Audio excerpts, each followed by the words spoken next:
Hey, Mark Davis here, and I want to talk to you today about a Carolina rig. You know, Carolina rig's been around forever, and I learned how to fish this thing, gosh, early in my career, and in my 30 some odd years of fishing professionally, this one technique has probably put as many or more fish in the boat than anything. The great thing, I'll talk a little bit about it before we actually get into my setup, but you know, the great thing about a Carolina rig, you know, bass fishing is all about getting a bite.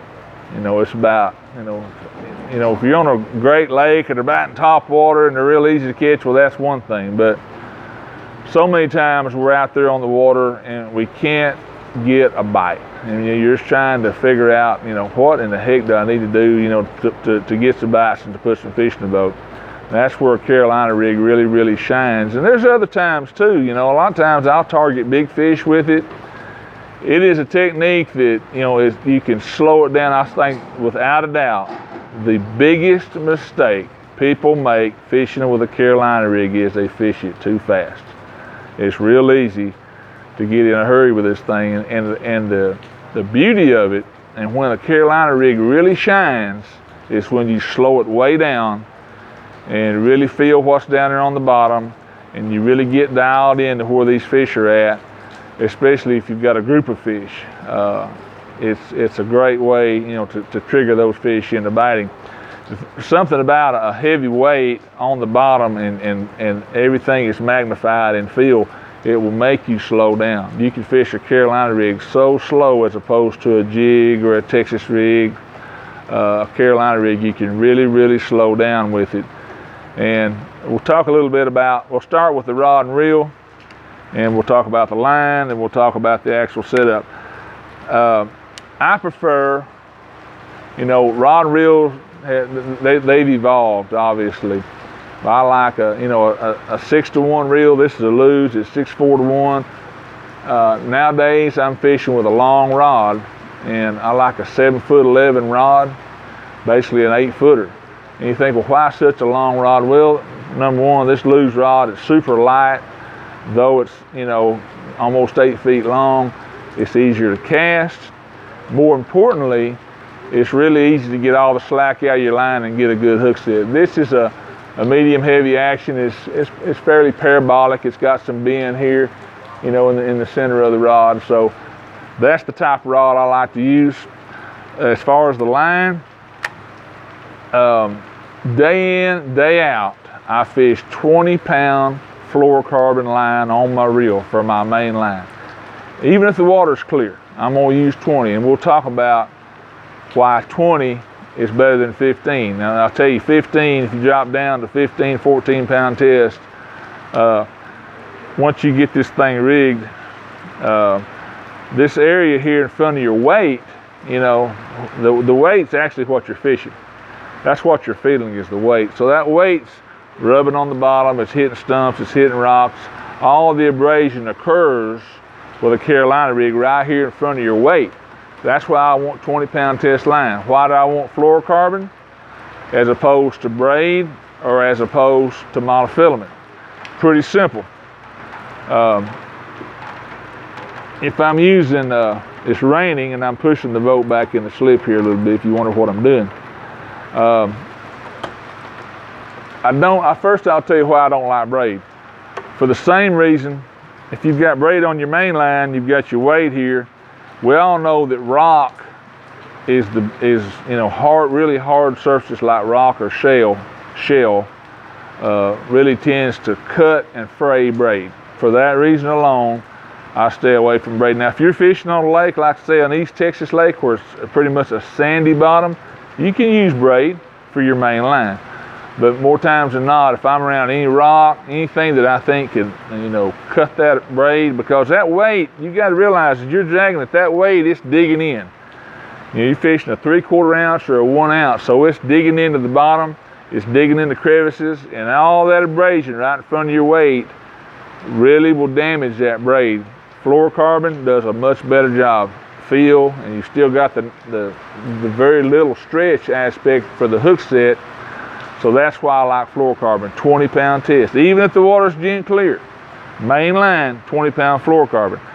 All right, let's go ahead and rig one up.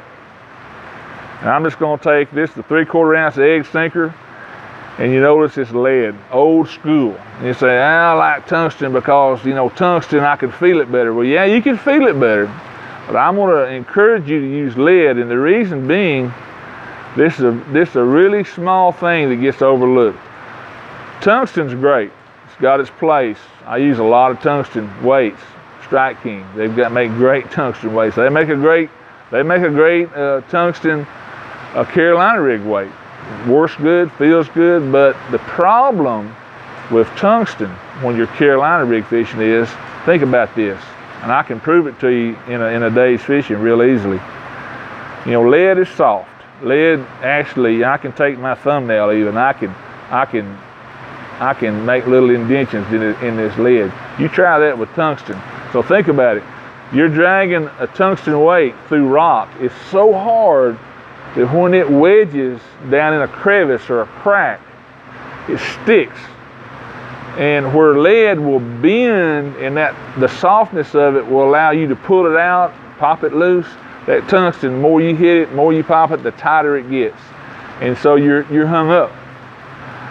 With lead, even if you have to get up over the top of it, you could jerk it out of there. You try it with tungsten. That tungsten just wedges in there because it's so hard and there's absolutely no give with it. You're going to hang up. You're going to lose a lot more rigs. As far as the feel, man, I can feel lead just fine. Yeah, tungsten's better on the feel because it's hard. You know, yeah, you like that feel, but you got to weigh the benefits of feel versus that hanging up. Again, if you're fishing sandy bottoms, where there's not a lot of rock crevices, you can get away with tungsten. But if you're fishing rock, I'm going to encourage you to use lead. And a lot of guys are going to say, well, why, a 3/4 or 1 ounce? If you look at my box over here, all you're going to see for Carolina rig weights, for casting equipment, is going to be 3/4 or 1 ounce. Well, there are very seldom do I drop down to a half. A half would be as light as I'm going to go with a true Carolina rig setup. A 3/4 or 1 ounce is sort of standard. If I'm fishing from 5-6 feet all the way out to as deep as I want to fish with it, I'm going to use 3/4 or 1 ounce. There are extreme cases where I have actually put on 2 3/4 ounce weights back to back to give me 1.5 ounces of weight. That would be deep water, wind. I can remember a few tournaments we've had up on the Great Lakes where out there fighting 6-8 foot waves, that you needed that much weight just to keep your lure on the bottom. So there we go. There's your weight. It goes on. Next, we're going to put on a bead. And we all know that the bead basically is to protect your knot. Do not, and I'll say it again, do not use a glass bead. Well, why not? Well, yeah, glass, theoretically, the weight hits the glass is hard, it makes a little clicking sound. All that's good. The problem with glass is, as opposed to plastic, in a day's fishing, that glass can chip. It can chip in around the hole that your line's through. And when you get that chip, it's sharp. We all know glass is sharp, so you can damage your line. So for that reason, I use plastic. And you can go to the discount store, and you can go into the craft department where all the girls buy their crafts, and you'll see that they've got these big bags of they're called faceted beads. You can buy a lifetime supply for about $3. So there's the bead, and then I'm gonna show you exactly how I do it, because I'm actually going to use the same line, my same 20-pound test that I've got on my main line. I'm gonna make my leader out of that. Then we're going to just put a swivel on. I'm going to use a Palomar knot. Go ahead and tie that Palomar right onto that 20-pound fluorocarbon. And there it is. All right, now we're going to make our leader. Now what we're going to do, leader length is very important. basically the clearer the water, the longer I make my leader. We say, well, what's long? Because my definition of long may be different from yours. I'm going to tell you my definition of a long leader is 7 feet. So there's 6, and I'm just guessing here's about 7. So why 7 feet? Well, think about this. You're out there fishing, water's real clear. The weight is the attraction. Okay, the weight is actually what makes the fish come. You think about, well, the fish is looking at the lure. Most of the time, what gets the fish's attention is the weight. That weight's bumping along the bottom. It's kicking up silk. The fish comes up there to see what's going on. I'm tying my leader on, same Palomar knot right there. But the fish comes up there to see what's going on with the weight. Water's clear. 7 feet away from the weight, there's the lure. Very natural, very natural. I'll get a lot more bites in clear water with a long leader. All right, here we go. Now we're going to put on a hook. I've got that long leader. Now this would be in water that I could, where I've got, say, 5 feet plus visibility. And I'm going to tie on a hook, still with a Palomar knot. Now there's a lot of little shortcuts, and there's little gadgets out there that you can put on your line and take this process away, but I'm telling you, if you'll take the time and use the Palomars throughout your rig, you're going to be a lot better off. Now we'll talk about, push the boat back again. Now we'll talk about, the hook and the lure. And I tied on a little 2/0 offset round bend hook. My experience, at the end of the day, you can't beat that hook right there. That's just a plain Jane. We've all got them in our tackle box. It's a round bend, offset hook. So why is that hook good? Well, because it works. And there's other hooks out there that'll work, but unless I go to a really large bait, this would be more for a finesse worm, a little small creature bait, something like a Strike King game hog that's a 4-inch bait. So many baits, that little 2/0 works. I'm gonna say this: Carolina rig fishing, stay with the lightest hook you can use, as opposed to a big heavy hook. When you say, well, why is that? What's the difference? That you can see the differences in the diameters of those two hooks right there. This heavy hook weighs a lot more than that little light wire hook. You think about it. You cast that out. You want that bait, and people think, well, the bait floats. It doesn't float. Soft plastic doesn't float. Unless you're using, like something from Strike King, like their Elastec line that's made, out of that different material. Soft plastics sink. They all sink. Most of them have salt in them. They definitely sink, but you do want it to glide. You don't want to weight it down with a big hook to where it just goes down, just sits down hard on the bottom. So when you drag, you want that lure to glide, and that lighter hook makes it do that. If you've got a big heavy hook on there, that hook just pulls it right down on the bottom, real tight to the bottom, not nearly as effective. Now, if we're at, for instance, Lake Falcon, and I'm fishing this same rod, reel, line, same setup, same big weight, but I'm fishing, for them, 5 to 10 pound bass, and I want to fish with a great big lure, different story. Great big lure, you've got to match your hook, obviously, to your lure, and you may wind up using a heavier hook with that bigger, plastic lure.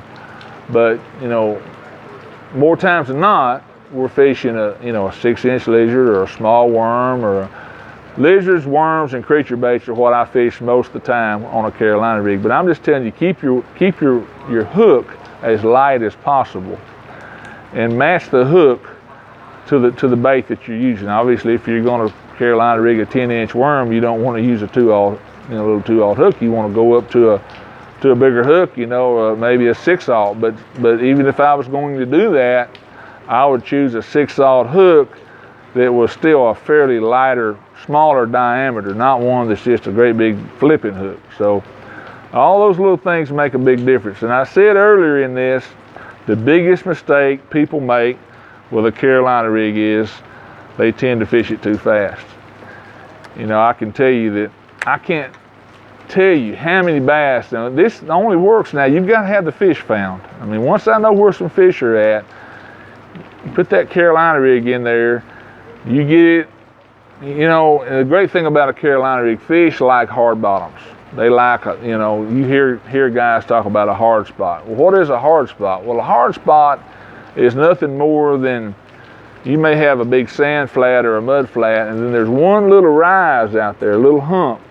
May only be a foot shallower than the surrounding area, but that bottom's harder right there. It may be gravel, it could be shell, it could be a lot of different things, but that bottom's hard. Those fish gravitate and they set up on those places.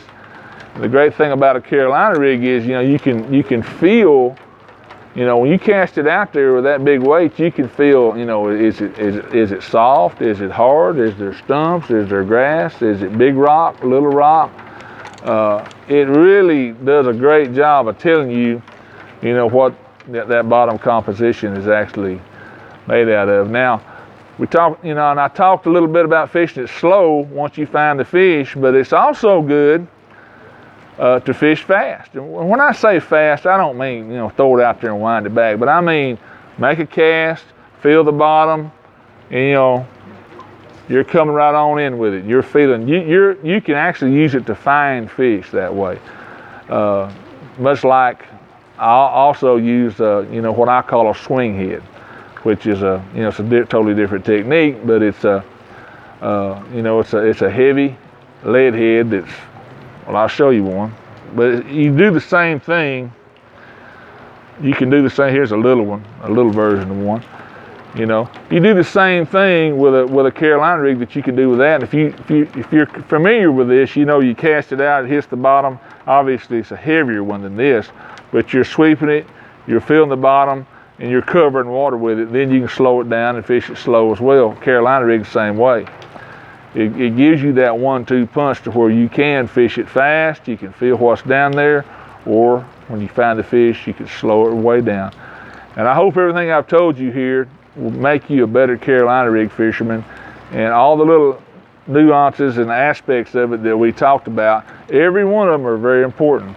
And put this into play the next time you go fishing with a Carolina rig and see if it doesn't work for you.